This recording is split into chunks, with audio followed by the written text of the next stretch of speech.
Hi, this is Julian for Pro Tools Expert, and for the A to Z of UAD, for the letter G, I've been looking at the G series bus compressor. Here it is, and I've got kind of a jam thing to use some test material, so let's have a listen to some of that.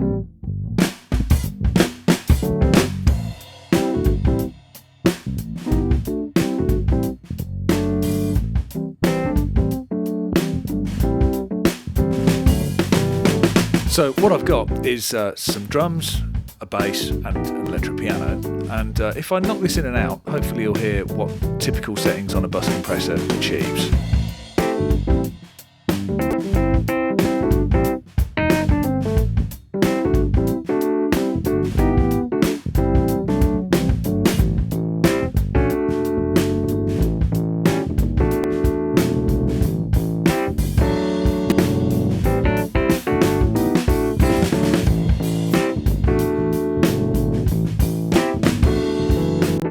So you can probably hear it's subtle what it's doing.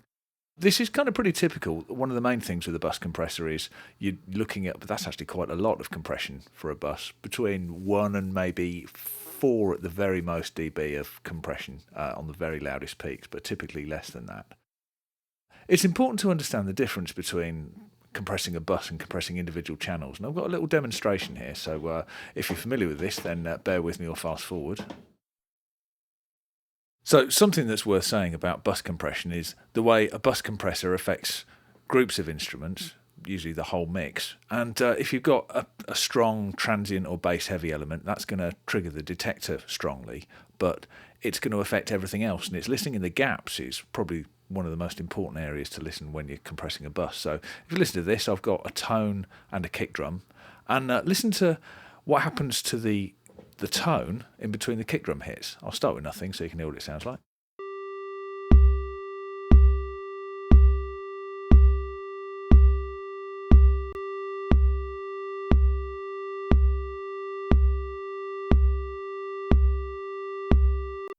Now that's a really exaggerated example, but a subtle version of that should be happening and introducing elements of movement into a well compressed bus compressor.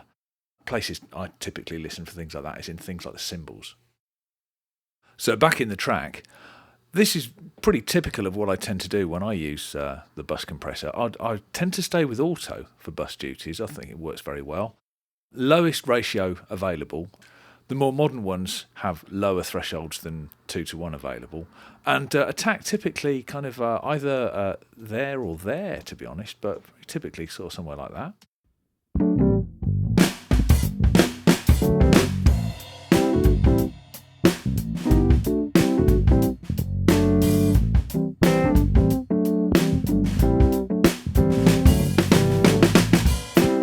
If you listen on the snare, it's grabbing it quite well there.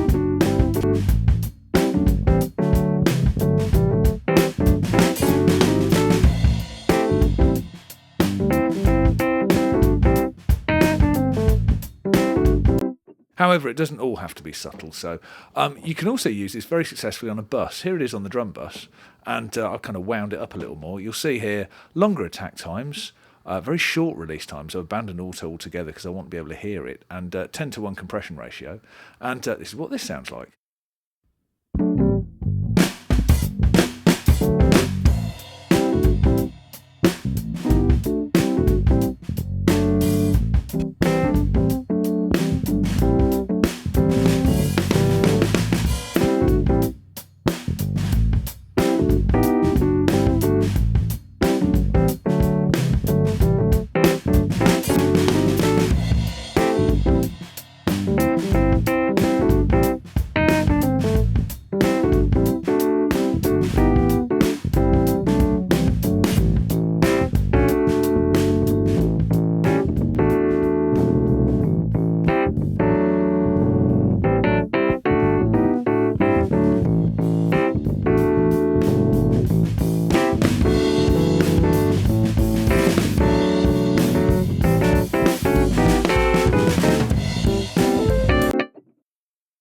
And they have a couple of quick examples of the UAD G series bus compressor in action on a bit of material.